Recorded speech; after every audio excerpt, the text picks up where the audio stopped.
החלום שלי זה להיפטר מהאפוטרופוס ולהתחיל לחיות חיים נורמליים.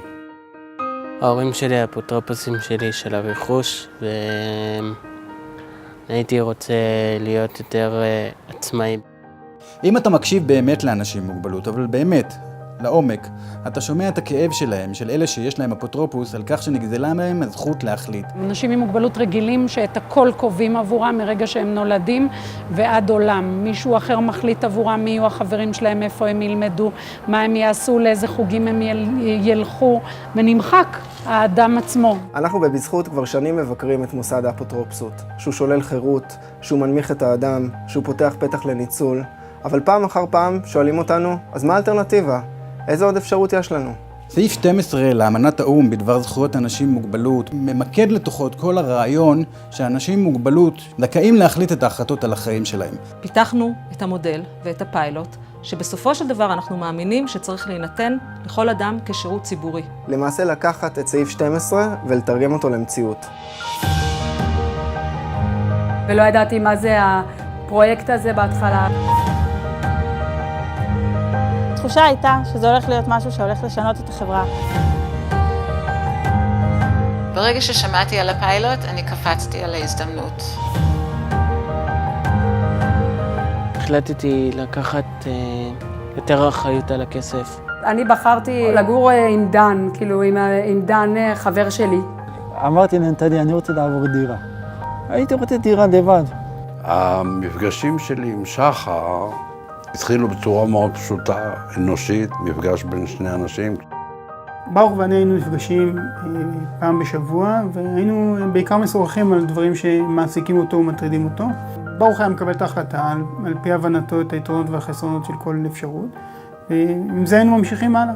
ואם היינו נתקלים בקיר, אז היינו חושבים מחדש. ההבדל בין תמיכה בקבלת החלטות לאפוטרופסות הוא דרמטי. האפוטרופוס מקבל החלטות עבור האדם על פי מה שנראה לאפוטרופוס כטובתו. התומך לעומת זאת לא מקבל החלטות על האדם. הוא מייעץ לו, הוא מסייע לו, הוא מלווה אותו, אבל ההחלטה הסופית היא של האדם בלבד. יש אנשים שצריכים יותר עזרה בפרקטיקה, ובאמת לעשות משהו עכשיו, באותו רגע. יש אנשים שצריכים יותר סיוע בעצם ברעיון, בשאלה, בלפתח את הרצון, בלהבין מה הם רוצים. ולדעת איך הם יכולים לקבל החלטות באופן עצמאי בכלל. והמטרה לקדם את מה שאני רוצה לקדם.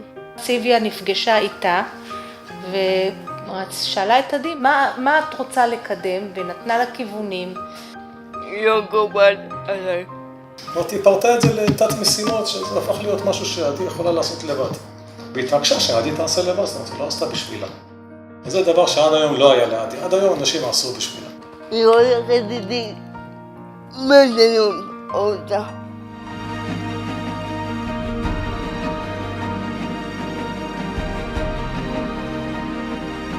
אני עכשיו באמת מגיעה ממש להחלטות ממש טובות, כי זה באמת עושה לי הרגשה טובה באמת שאני מחליטה, ואז לא אף אחד אחר כאילו יכול להחליט עליי. היא במסגרת 2 ופתאום משום מקום היא מתחילה לעמוד על שלה.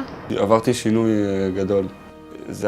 כל התפיסה הפכה להיות שונה מההחלטה שלי להקשבה לדודו ולדיבור עם דודו על הנושאים, על מה אתה רוצה ומה נכון לך. קבלת החלטות עצמאית היא בעצם המימוש הכי נקי והכי זך של היותך אדם. שאתה מוביל את החיים שלך. כל הורה צריך לדעת שלאפוטרופסות קיימת אלטרנטיבה. אלטרנטיבה הומנית, אלטרנטיבה שתאפשר לילד שלו שנולד עם כל הזכויות שיש לכל אדם רגיל ובריא, ולאפשר לו חופש. ילדים לפעמים צריכים לצאת מהפתח של ההורים. צריכים לצאת לעצמאות, צריכים לצאת לבגרות, צריכים להתבגר.